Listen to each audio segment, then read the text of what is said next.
Hello again, everybody. We are back. The Inside Blitz 2026. We got Ted, that's me, and another Ron.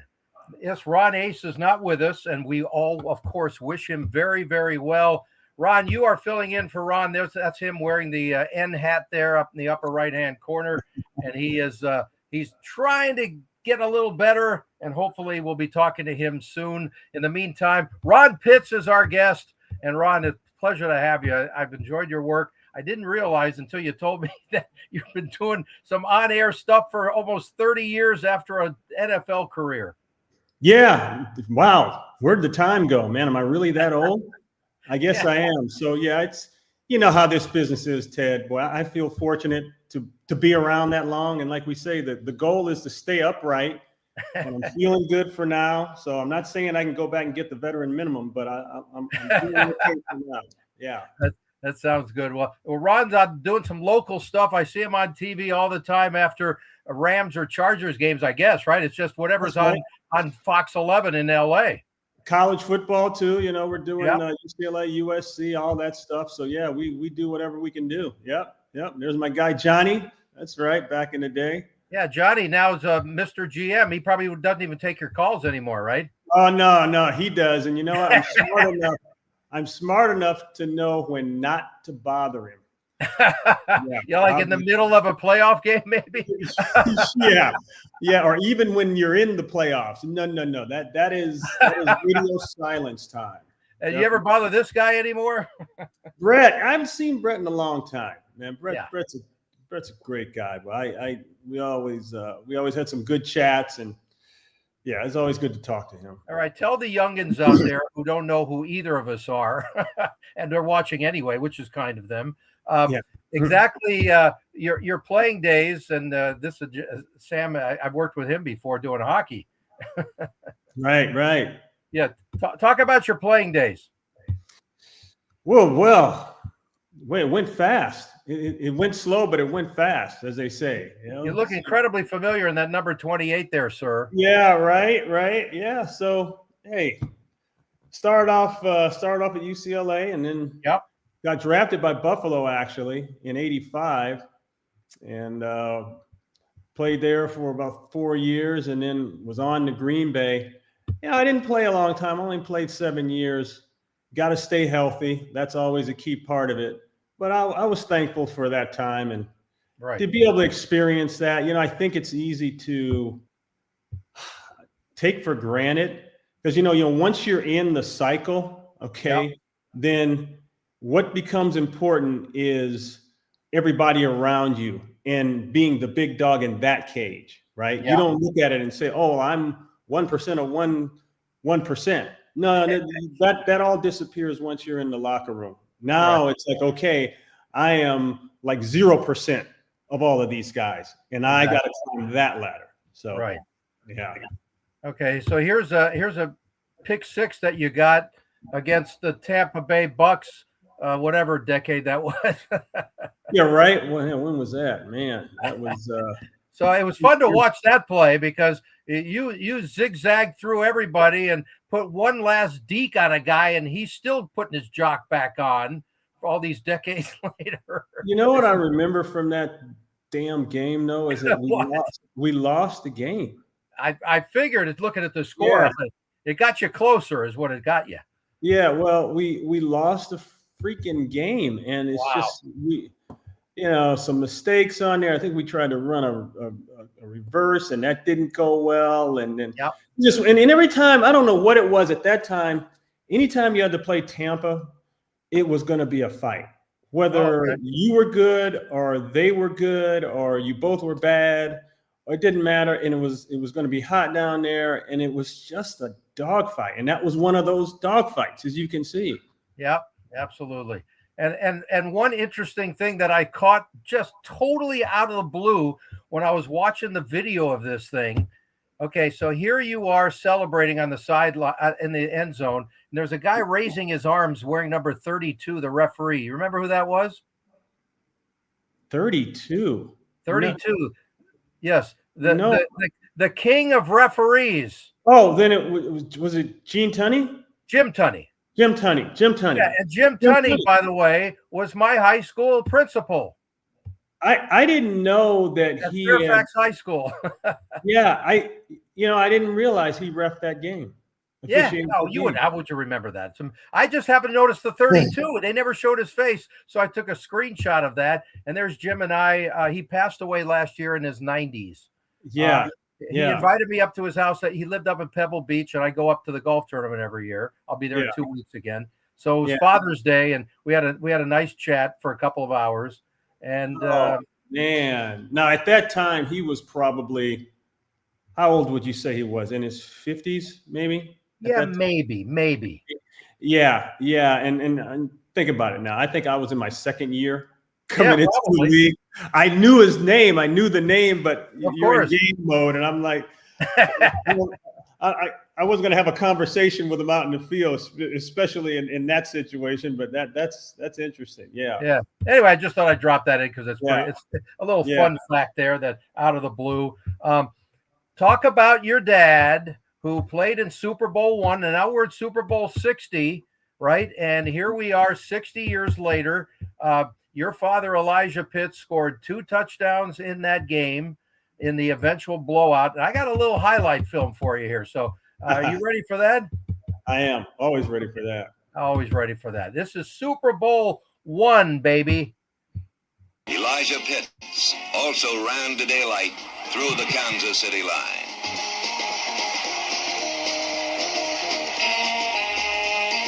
On that touchdown, you can see the savage charge of the Green Bay offensive line. Fleming, Skoronski, and Thurston wipe out the tiring Kansas City defenders. There he goes.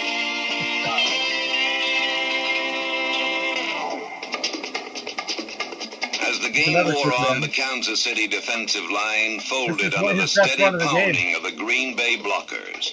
The holes gaped wider, and the pack of runners dug deep into the soft underbelly of the Chiefs. They don't hit like that anymore. Whiplashed by plays that struck with equal devastation to either side. Yep. The Chiefs were helpless to stem the Packer onslaught. And here comes the second TV from your father. Finally, Elijah Pitts applies the coup de grace. Andy? Where's Andy?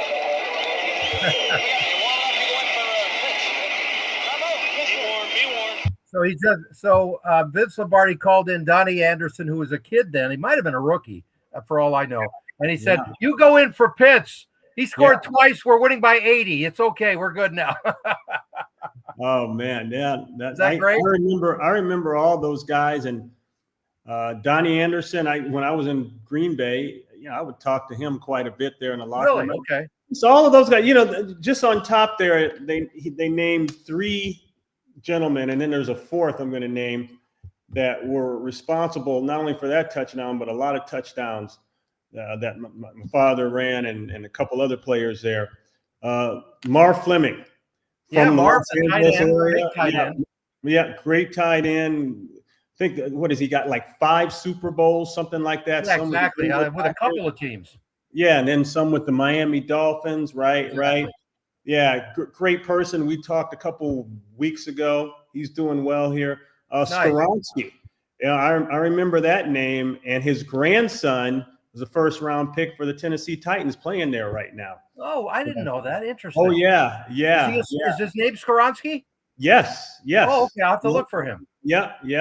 So great. That was interesting. In fact, my youngest son, went to Titans mini camp, rookie mini camp, and they took pictures together, and it was good. It was interesting. And then Fuzzy Thurston was crazy. I remember coming in the locker room as a kid, and as soon as I'd walk in, Fuzzy would just start screaming my name, and I'd burst into tears because I thought he was mad at me, but that was just how they played. It was something else. And of course, Jim Taylor, man, Jim Taylor, one of the meanest, toughest, hardest bring downs to this day. And I mean, we've seen some great players, right? We've seen that. Man, I will put Jim Taylor up there with anybody in terms of those categories. Yeah, that was one of those. That was that era where he was one of the toughest of the toughest era. Yeah, coming out of Louisiana, he was. So you think about that and you wrap all that stuff in the Vince Lombardi system, Ted. Yeah. Okay, and it's funny what they were running. It later became in college football, student body left and right. But what that was the Packer sweep. Couple of weeks here and there, but that's what that was. And man, it was brutal. And you know how Vince was. It was about the monotony of details and technique and discipline. Yeah, totally. Yeah, they do those green bays out there, those up downs, and go crazy with those. But it was all about that mental toughness to be in the right place, right time, do everything the right way, and that's how they played. Yeah. Yeah. Did your dad talk much about Vince Lombardi? Because I think Vince died in 1970, so you would have been just a little kid at that time. Something like that. Yeah, no, I remember that whole moment. Right. When he passed. I remember the family gathering to discuss it. I remember my mom speaking to people on the phone and speaking to family members, Lombardi family members. And I was too young to really process the inevitability of it. Yeah. But I do remember that. I do remember that. And it was a very solemn time. Definitely. Right. And this being Super Bowl 60 coming up in Santa Clara this next week. So it's 60 years from the original, which was at the Coliseum. Right here's a picture of them coming out of the locker room, which I'm sure you're familiar with because you came out of that same locker room. I think the Bruins were playing there when you played for them, right? Boy. Oh, yeah. Yeah. Those old, ugly, tiny locker rooms. Yeah. And it was like that, I think, when the Rams were there, too. Yeah, exactly. Yeah, when they were – yeah, we like to affectionately coin that place the Pitts Family Coliseum. It's great. Dad played there. I played there. My sons played there. So we've got 3 generations of Pittses that have played in the Coliseum and also made big plays. So that's nice. Something we're proud of. Okay, I want to. Can you look at this picture? This is something I have never known anybody in the last 60 years who says anything, who notices what Vince Lombardi is wearing during Super Bowl I. Can you see the visor? Can you read what's on the visor? You know what? I can't really read it from here. Yeah, it's not real clear. It's a Los Angeles Rams visor. That's great. He needed a visor. Was in his eyes and he said, "Get me a visor," and they gave him a. Can you imagine that happening now? Oh, I'm sure the Rams really didn't appreciate that. Especially since they were let me get this right now. They were the National Football League. Yes, against the American Football League. Yeah, because this was American Football League versus National Football League, but they were the National League on the national side. So yeah. Okay. Oh, well. Anyway, looks like the person on the other side has the same hat on too. Yeah, I think he does. And that's Bart Starr, of course, talking to his coach. He's saying, "Hey, coach, who pays you, the Packers or the Rams?" Anyway, joining us now is the LVC, Las Vegas. Chris is in the studio. Hello, sir. Welcome, and meet Ron Pitts. Ron, this is Chris. Howdy. I was listening to the story as I was getting dressed. I was running late. What a heritage the Pitts family has here. Isn't that great? I mean, it's really special. And is that the film that the NFL did on the family? Is that out now? Is that something you watch online, or is it on like NFL Network, or do you know where it is? Well, I want to say when it originally aired, it was on FX1, which is Fox Sports 1 out here. I don't know what it is in other areas, but yeah, that's where it aired. I don't know where the other airings may have taken place. Okay, what do you know the name of it so people can at least look it up? Yeah. You know what they called it?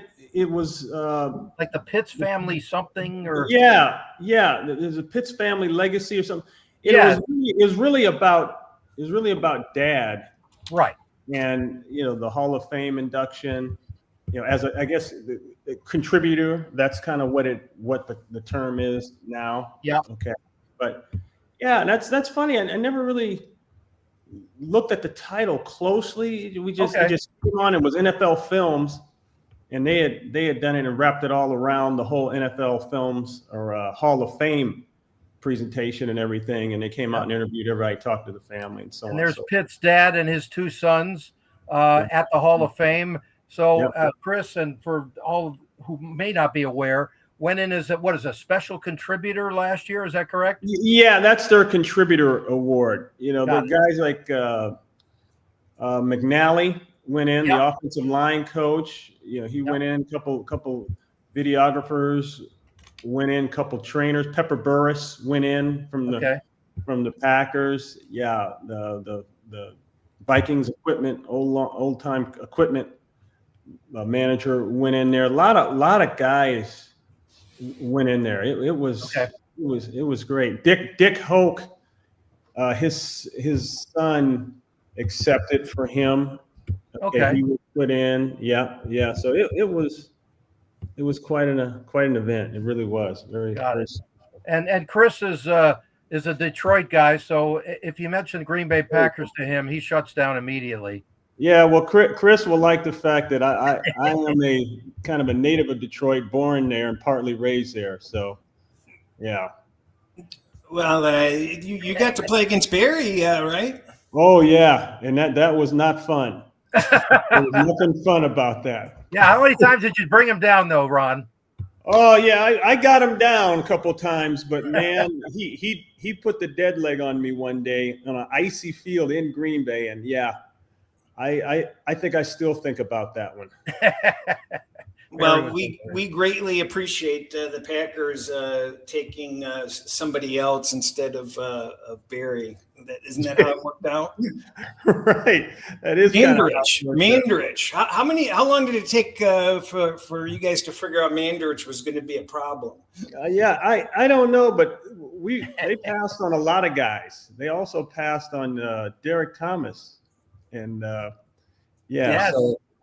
that was, but I don't. That's above my pay grade. Still is. Yeah, and that GM is no longer even a thought in Green Bay anymore. Well, kind of like a lot of the GMs now. Boy, they're rolling GMs in and out of buildings at light speed now. Yes, good timing, Ron. Minnesota dumped their GM today, and a lot of that has to do, I would think, with the J.J. McCarthy decision. And then, that's the ultimate decision. You go with a kid who's unproven, and Sam Darnold's in the Super Bowl. It doesn't make you look real good right now. Well, of course not. No, that's the worst optic they could have ever dreamt of, and it happened. So yeah, that they're making changes and they're making adjustments. And the irony is, Kwesi Adolfo-Mensah, you were talking about. He was up 2 years ago. They were raving about him. Exactly. And now it may not have been his decision too that happens. That's true. So, but bottom line in this business, they've made a change, and now they got to get it right. Now they got to roll with the guy that they brought in there, and that's JJ. They sent him to the Senior Bowl and then fired him. How ridiculous is that? Yeah, that's about right. And they re-upped him last year too. So well, right. That's what I'm saying. 2 years ago, this is, if you put up any publication, you could see his name all over the place, and they were right on that step there, especially with Flores in there as a DC. Right. And I love O'Connell. I've always liked him as a play caller coming out of the Rams system. So, but that shows you the friction point in this business. Last year has no bearing on this year. It really doesn't. Think about that. Think about how many teams were just blazing hot, and then this year, like you don't recognize them. Like Philadelphia. Now they won it. I get that, but there was very little carryover from last year to this. Well, I think the best example is the AFC overall. I mean, right now it looks like it was a decade later from last year. Well, yeah. Well, you can start with Kansas City, right? And Buffalo and Buffalo Baltimore again. Yeah. Yeah, Buffalo and Baltimore.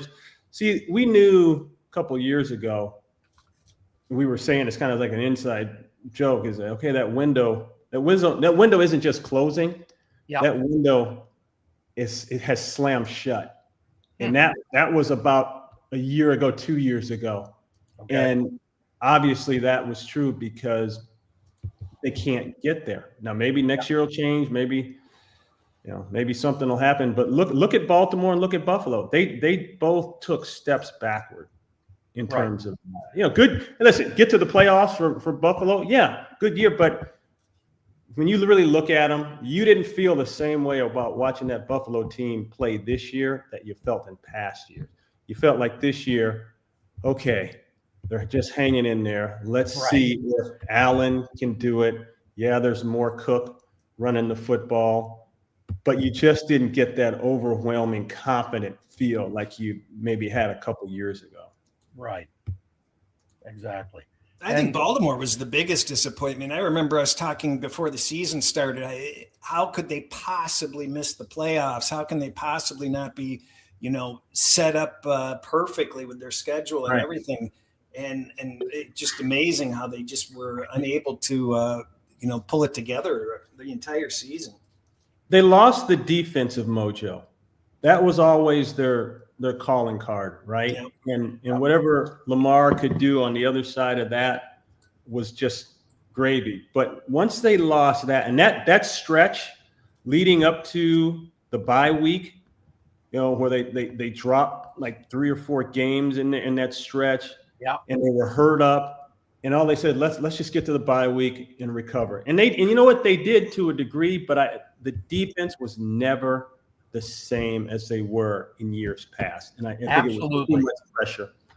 And that's supposed to be a Harbaugh's strength too. And if you lose that side of the ball, you're in big trouble. That's why I question I like the way he handles teams. I like his organizational skills, but his actual game calling is always a question to me. And Chris has already shaken his head because he's not a big John Harbaugh fan. But to me, if he doesn't have the right OC in Giants land, it's not going to matter to me. Yeah, and that went down kind of weird, didn't it? Yes, it did. so now, okay. So now we're at the Giants.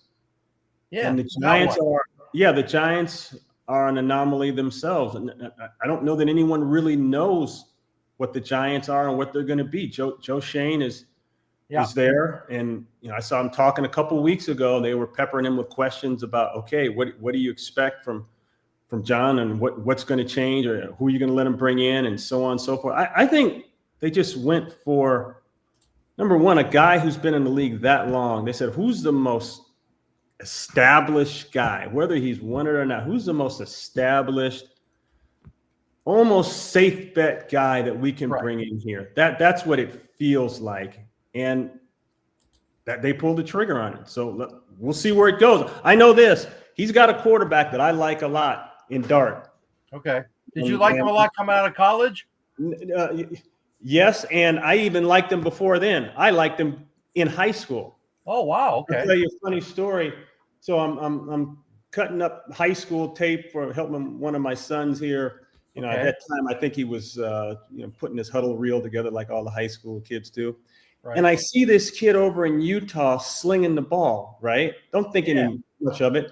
Then I'm watching a game on television, and they put some of the good high school teams on a national loop there, and you can see some of the games sometimes.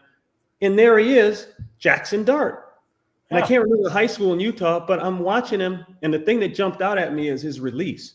I said, this kid throws that ball from down here below his armpit, like Dan Marino used to. Yeah. That's hard to teach, but it's coming out fast. So I call up Mike Martz, and I say, hey, Mike, turn on such and such channel. Tell me what you think of this kid. So Mike turns it on. He calls me back. He said, yeah, that kid's a first-round pick. Oh, wow. And this is in high school. This is in high school. I know. I know. I really don't have anything to back that up with. And that's all right. People can say, "Oh yeah, everybody's got." It's like it's like the I discovered. You're a Tuesday morning quarterback.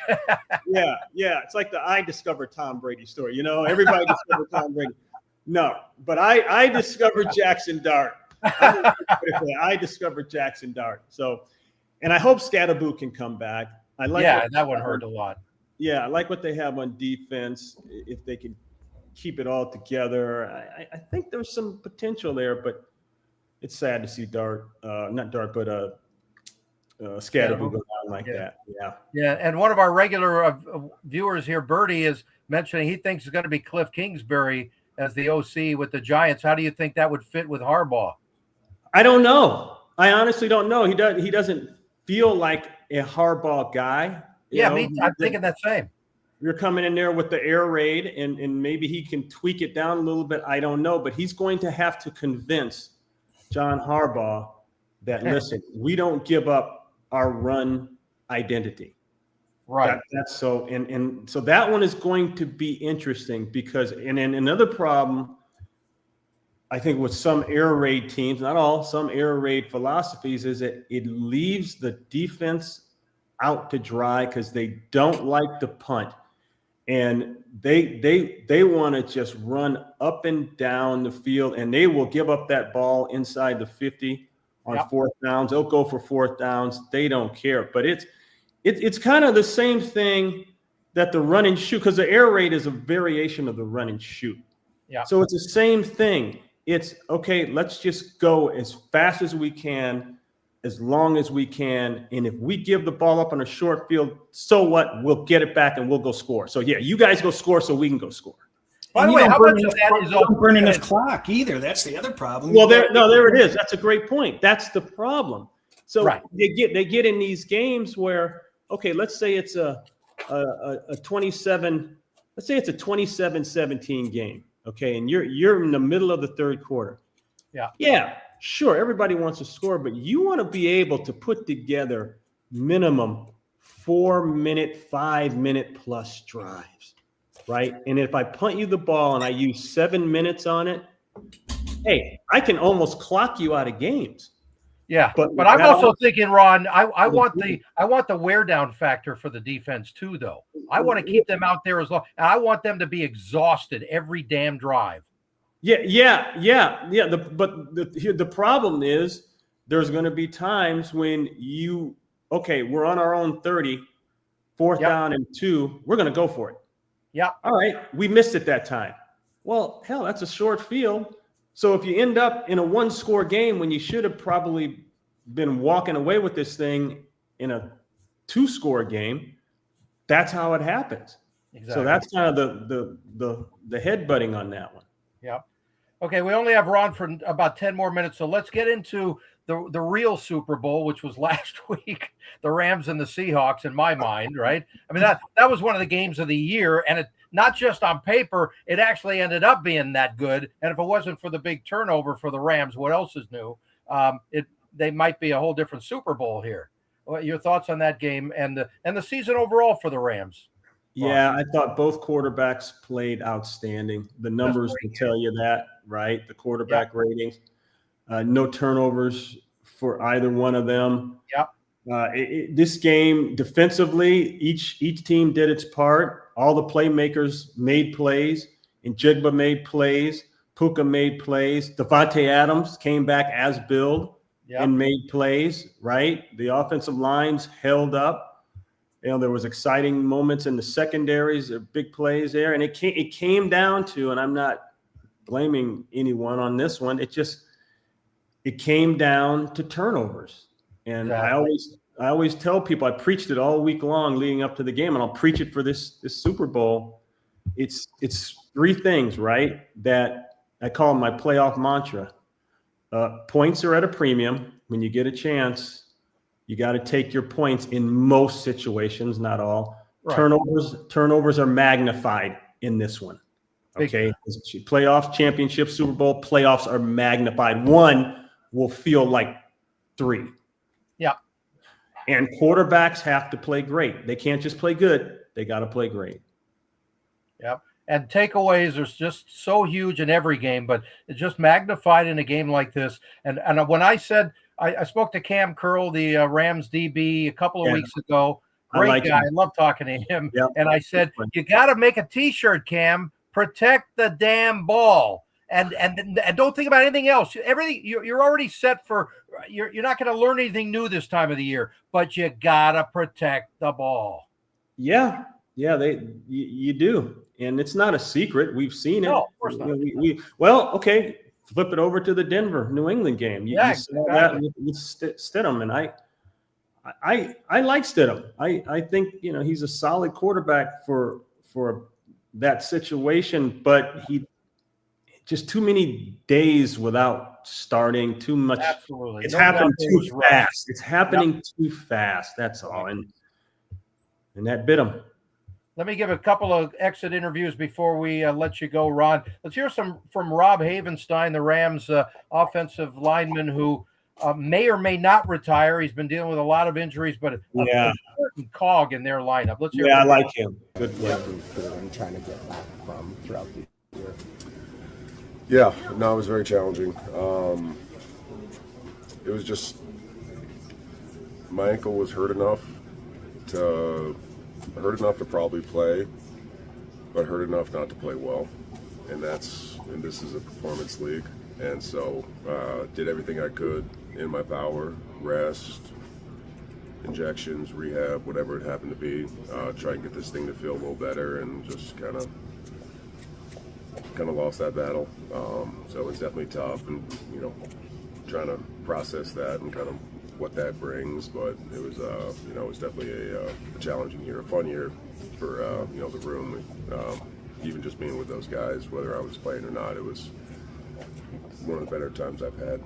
You kind of just mentioned it, but while you were processing that, why was it so important for you to pour into and invest in all these guys, especially Warren with Yeah, no, it's I got a lot of love for this building, for this team, for that room.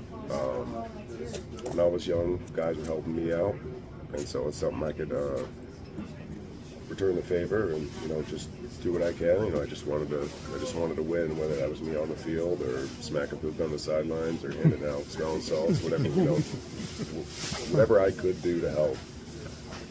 That's what I wanted to do. How much build a good season, 12-5, but what do you take from all of this to start building for next year and go further? Yeah, we'll answer that in a couple months probably. We'll process and kind of heal up, and we'll go from there. But I think the answer to that is going to be a couple months down the road. How much does it hurt for just the fact that the expectations were so great? Yeah, expectations are a double-edged sword. Expectations are something you haven't done yet, and so we were with this team. We were expecting to win every game, and whether it happens or not, that's what we expected. That's what we practiced for. That's what we trained for.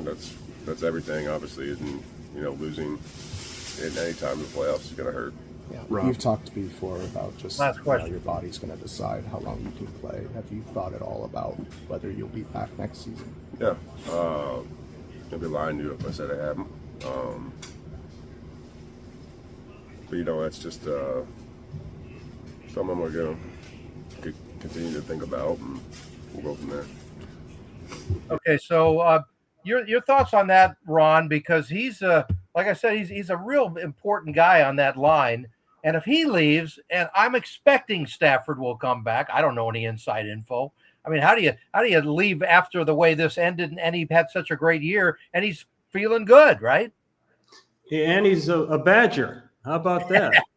Okay, that's right, man. Love those Badgers. Hey, I've always been a Havenstein fan. I like his work, and the poor guy's been battling through these injuries. And he said something really poignant there. He said, I was well, but not well enough to play well.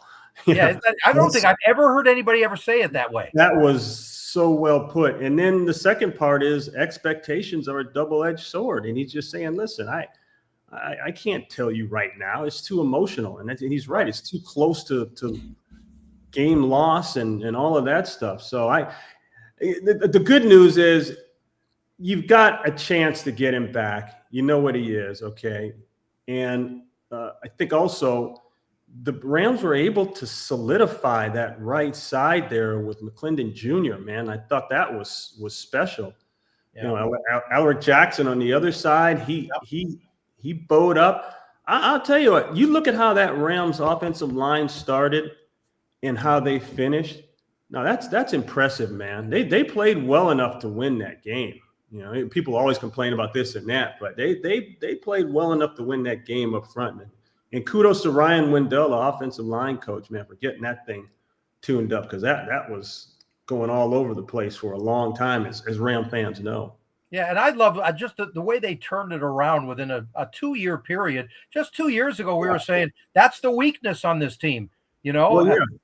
Right. That's what I'm saying. And you know, that's also mentioned Wendell, but that's also good coaching too. Sean McVay. Sean McVay, I'm trying to figure out, like, who does Sean McVay remind me of as a coach in the NFL? He's just really straightforward, hyper-focused. When something goes wrong, yeah, we all dwell on things a little bit, but man, he corrects it, fixes it, they move on. And he's always a quintessential positive guy. And he's a kind of guy you want to play for, because he doesn't sit there and tell you what's wrong. He tells you how we're going to fix it. Right? I don't want to hear. He's not a big ego guy either. Yeah, well, you know, I don't know. I haven't spent enough time around him like that. I don't know that, but I know what I hear from him. Exactly. And I know how his team responds, and he gets his team to play for him. You know, like Dad used to always say, coaching. He said, if you can't convince those players to play for you, no matter how you do it, you'll never be successful in this league. He said the players have to want to win for you, whether they like you, hate you, respect you, fear you, whatever it is. They have to be. And the Rams players, they want to play for Sean McVay. That is clear. Oh, yeah, no doubt about it. And speaking of your dad, I'm sure he'd be incredibly proud of your career on the field and off the field, almost 30 years of broadcasting. But we want to talk about a lot of things. I want to get you on the show, and we'll talk about everything when there's more time. But give us a thought, a Super Bowl 60 preview thought on what your expectations are, and just, you know, how you see this baby. Man, I'm trying to figure out this one. This one, of course, like you hope most Super Bowls are, pretty evenly matched. Okay. Yeah. I look at Vrabel, and Vrabel is just an offshoot of a Belichick. He's right down the pipe. He's blue collar. There's no real trickeration, fancy. I'm going to do this, but say this, and say this, but do that. No. He's a football player. He's bona fide. He's legitimized. He's got rings, but he's got the most basic common sense approach to playing football that you've ever seen. You know, they got talent, but the talent is put in the right spot. They play very physical, extremely physical, but they don't shoot themselves in the foot with penalties and do dumb stuff. All right. And the quarterback, you can see that he's talked to the quarterback and said, listen, here are the ways you can lose the game. Okay. Here are the ways you win the game. There's a lot more ways to lose the game than there are to win the game. So just don't do those things over here and we'll win the game. So, and they're defensive oriented, they're special. Look at their special teams. People aren't talking about that enough. They're talking about it, but the special teams is off the freaking chart as far as I'm concerned. They're making plays. They've been doing it all throughout the year. And so anyway, in Seattle, Mike McDonald, wow, what a job he's done. He's bringing that defensive tweaking to it, because, you know, even with Pete Carroll, Seattle was always fired up, right? Legion of Boom, all that stuff. Right? We saw that. But this guy, he's taken it not only to the defense side, but he's applied something to the offensive side. The offense is playing with a defensive, aggressive mentality. That's what I noticed. And he's tempered down, and I'm giving credit to Clint Kubiak, obviously, the OC, but they found a way to talk to Sam Darnold and give Sam Darnold what he does best. And I don't think many people have done it. You got to have the right situation. If you don't have the right situation, I mean, you can, whether you're the Heisman Trophy winner or what, you will not be successful as a quarterback. You've got to be in the right click, and we've seen that over and over. So this is going to be a good game, man. I love the way May plays. May just it just grind it out, death by inches. You think New England's done? You think they're done? You think they're done? Then they make a play. They're not done. Oh, they didn't go away. Yeah. But be careful with the ball again, because he's a kid still, so he's got to make sure he protects that baby. Well, and so does Sam. Yeah, remember the talk going into this game with the Rams, and they talked about how many times they picked him off and how many turnovers, and they sacked him 9 times last year and all that kind of stuff. Yeah, so both of them have that. My only question in this one is, can New England score fast enough? Yeah, enough, period, to keep up with Seattle if they start scoring. Rashid Shaheed might be the most important player on that team right now for that one reason. He made plays that changed the game, that changed the season. Yeah. Think about it. He took that punt back against the Rams in the last time they played the regular season game. All right. And then he did it to him again, took him deep down the sideline. And you know what? And Ron, as you know, even if he doesn't touch the ball, he's going to open up the field too. Yeah. Well, he's doing more than opening it up. He's opening it up with the ball in his hands. Oh, that's true. You got, Sam may look one way for 3/4 of a game or have spurts where it doesn't look good. I never count Sam Darnold out late in the game. He did that at SC, and he's doing it now, and now he's got a compliment around him. So this could be a pretty darn good game. Let's hope so. Let's hope so. We gotta let you run. Ron. Yeah, sorry guys, I gotta get on another one. But this picture, this is my favorite picture ever, right here. Yeah, that was fun. I remember going up to training camp, man. Mom and I would drive up from Milwaukee, and boy, that was I didn't have a computer then. I didn't have a cell phone. There was no internet, but I had Elijah Pitts as a dad. And you had a helmet that was twice the size of your head. But yeah, right. Great. Yeah, look at the two bars. Is that great? Yeah, my head wasn't big enough then, It got big later. Ron, thanks for the time. I really appreciate it. We're going to do another show, and we're going to talk about the Pitts family until people just say, I got to meet everybody in your damn family. Okay. Yeah. Hey, well, thanks a lot, guys. I appreciate it. Okay. Appreciate you guys take care. Enjoy the Super Bowl. Talk soon, all right? Absolutely. All right. Take care, man. That's Ron Pitts, everybody. And his father is in the Hall of Fame now as of last year. That was fun, huh, Chris? Yeah, he's in better shape than Belichick. Exactly. Hey, your thoughts on that? We might as well just get that out of the way. I mean, it's so ridiculous. It's like, what are you going to do, right? And it's not only just, I think it's the process of how they vote for it, because apparently, and we may never know, but apparently several of the voters just assumed, oh, he's a lock. I don't need to vote for him. I want to vote for whoever. I'm not necessarily voting against him. And it ended up costing him everything. It's insane. Well, I always thought that some of the voting was ridiculous. Growing up, with the Baseball Hall of Fame, there was discussion. Well, you can't let him in, on the first ballot. And it's like, wait a minute. What is this crap? He's either a Hall of Famer or he's not, right? Yeah, it's ridiculous. I know. Anyway, so we're done with that. But Ron talks football as well as anybody I've ever known, and that's the truth. I mean, that guy he explains football better than almost any analyst you can come up with. And yeah, it's nice when you have those people to dumb it down for you. They know it thoroughly. Yeah.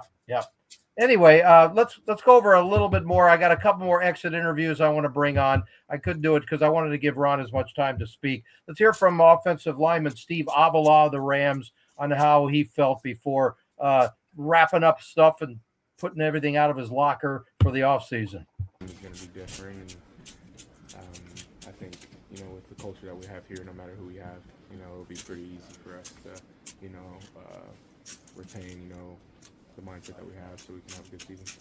Just a chopping tougher up the day ice because there. of the expectations overall. Yeah, I mean, I think losing him regardless Yeah. in the playoffs kind of sucks.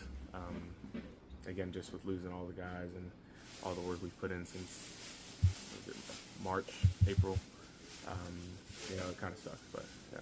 What can you take away? I know it's early from what you guys were able to accomplish this season. Yeah, I mean, it's a game of inches. Every single game. I mean, it all starts with, you know, beginning of the season. You know, those losses that we had, I feel like, you know, kind of hurt us, you know, towards the end. I mean, we could have probably shot for the first seed, but we try not to look back at the past too much. I mean, we were in a position to win it and possibly go to the Super Bowl, so those aren't things we try to look back on too much, but yeah.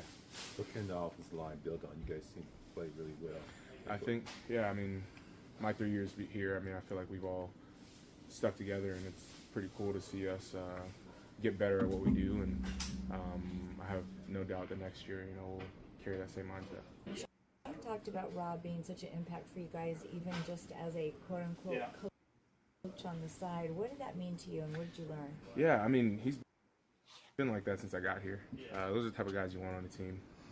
Even BA, who's a coach now, but honestly was a coach when I first got here, you know, being a player. But you want those guys around the facility, every position, you know, and that's something that I've took on too. I mean, you know, we're going to get a new batch of young guys, and the only thing I could ever think about is doing for them what was done to me.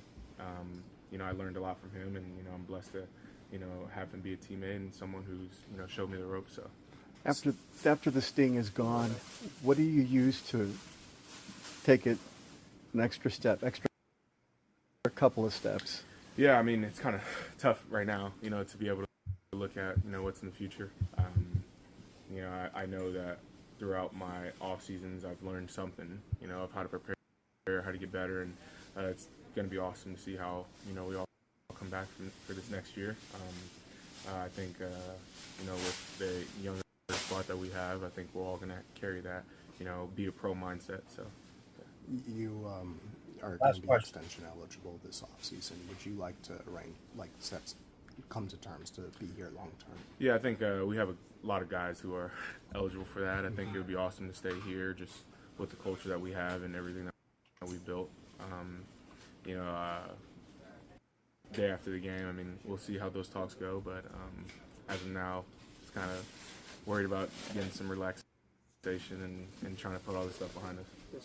There you go. So that's Steve Avila, the left guard of the LA Rams. And, you know, exit interviews are weird, Chris. I'm going through the locker room there, and guys are literally packing up like laundry bags and putting them over their shoulders and walking back to the car, throwing it in the trunk, and they're done. You know, some of them not coming back. Obviously, most are. But a lot of them, they're hugging each other like, yeah, I don't know when I'm going to see you again. It's like summer camp. It's sort of like that, but it's more like high school almost. You know, your last day of high school, and you're saying goodbye to everybody. I don't know when I'm going to see you again. Maybe I'll see you next week, or maybe I won't see you for 50 years. You know, so it's really weird. Well, that's what I don't like about these coaching changes. If I was hiring a coach, I don't want some guy who just got canned. I don't want some guy who is just on another team that's leaving unexpectedly. I want him focused. I don't want the distractions of, I got to move my family, or my mental focus was on this team and now it's got to change to this team. There's just so many mental distractions involved with that transitional period. I don't understand why people, you know, don't look at that a little deeper. Yeah. You know, I don't want to hire a Cliff Kingsbury who I know is going to want to be, you know, looking for a job as a head coach. Exactly. He's looking over the head coach's shoulder every minute, probably. Right.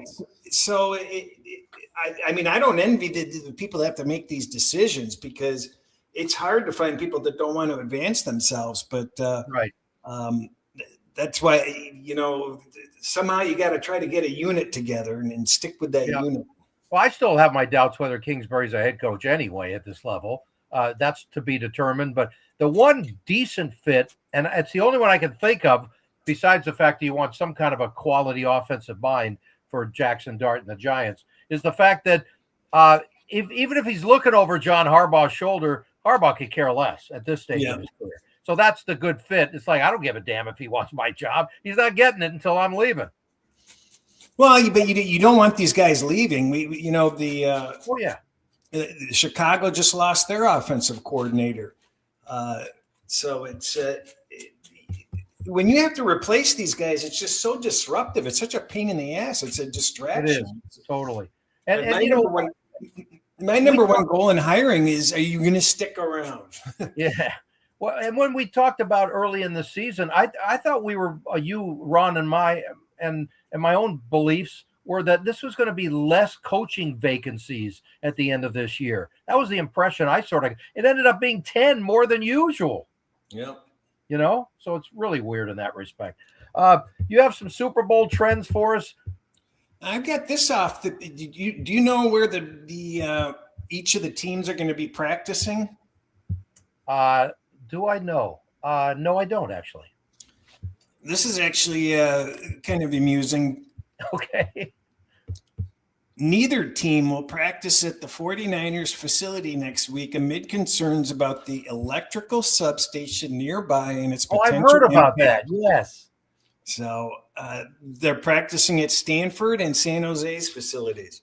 Oh, Stanford. Then I got to get a hold of Josh Carty, our guest from last couple weeks ago. He's going to school there. Maybe they can use him for the Super Bowl. Unbelievable. What other numbers you got? Interesting stuff going into week one of anything at all that keeps your eyeballs open? No, I've got nonsense stuff. I didn't prep for this show. This is your show, so. But I've been too busy. But did you know that no quarterback with a last name less than 5 letters long has won a Super Bowl? Now there's an important stat. Starting quarterbacks first and last name ending with the same letter or 0-6. Wow. And who would that be here? I got to think about this.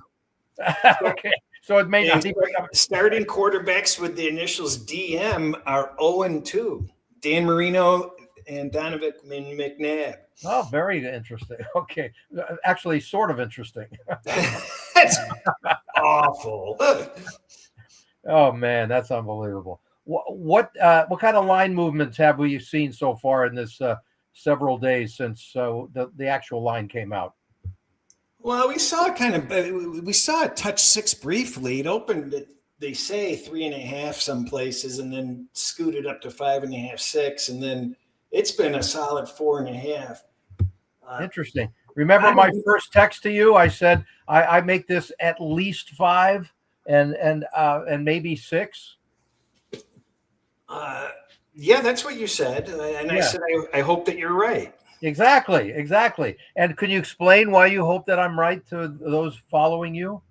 I just think it's too many points. I mean, there's certainly the nagging suspicion that somehow Seattle could blow their doors open, but the reality is New England's got a much better defense than people realize, and that's true.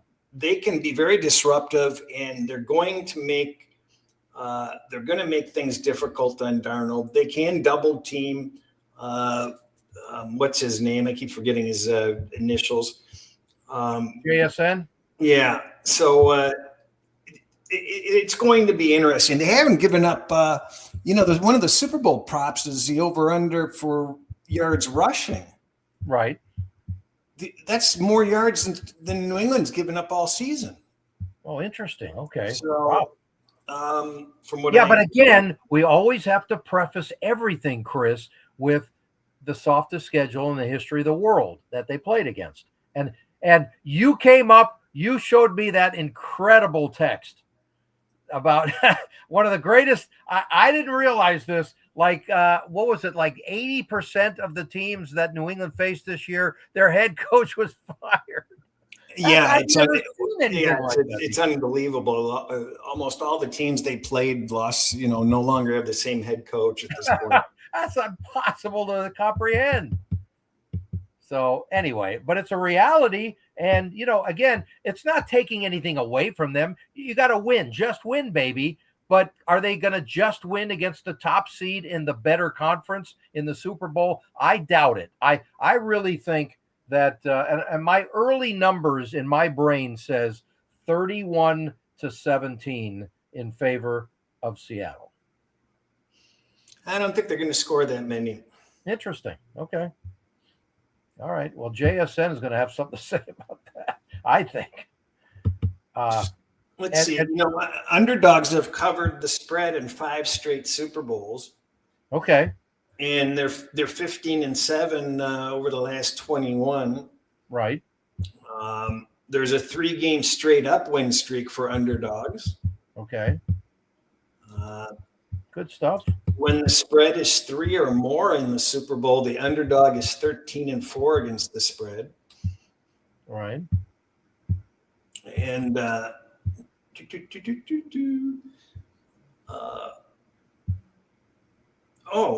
team with the worst record coming in is 17-1 against the spread. Oh, wow. That's interesting. Do you have any? Are you looking at props? Because usually this is the time where our Ron would be all over everything, right, and giving us just incredible numbers about any angle you can imagine, and even the cross sport props are always our favorites. Here's something interesting. Teams leading at the half in the conference championship or Super Bowl are 19-34-3 against the second half spread. Okay. Very interesting. What about totals? Are you interested in that at all in this game? I think the under's probably the look. Okay. Is that moved much, or is it pretty much staying? Yeah, it's moved. It's down to 45, 45 and a half. All the 46s are gone. And what was the strong opening number on that? Is that around 47 or?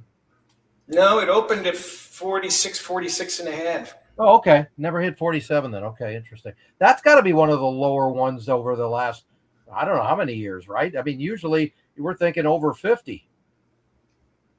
Yeah, I'm not sure on that. I don't have those numbers handy. I've been watching the money line because obviously the public likes to bet the underdog money line instead of the points because they like the big price. Okay. So the Super Bowl, traditionally, the money line gets out of whack with whatever the point spread is. And so far, that has not happened. Okay. We're going to have to see. It seems like there's a buildup of Seattle money coming, frankly. Yeah, I'm not surprised. Yeah, there's not a lot of a buzz around what New England does. So, just all the points we just talked about, they don't figure to be that public, even though when you look at the game, it could be a very close game. You know what I'm saying? Where's the public money? Why would they lean towards New England besides anti-Sam Darnold or whatever money?